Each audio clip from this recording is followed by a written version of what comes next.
Mga residente sa Barangay Kasuga sa Magsaysay, Davao del Sur nanawagan og dugang tabang tungod nasamutan ang ilang kahimtang sa linog niadtong Disyembre 15. Ani ang report.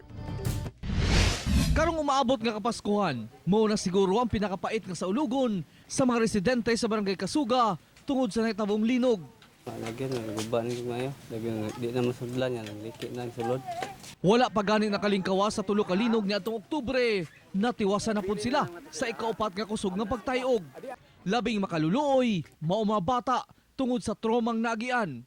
Duol ni man and kusog man linog. Bisat ko kuya tao di likod. Ay, nadatugan. Oh, nahulog ko tiyak pikas. Dunay mga individual o pribadong kumpanya nga mihatag kanila og mga hinabang nga makasalbar kanila matag adlaw, butang nga ilang gipasalamatan. Tungod sa kanang pagtayog sa linog, partidyong pagkadaghana ang naguba, pati akong balay di na gyud masudlan, sir. Pero kung buot hunaon-naon, kulang pa kuno kay wala sila kabalo kanung sa kutob ang tabang kanila. Dan gyapon ta sa labang magkagahom unta nga dili na matayog ang among dapit, sir.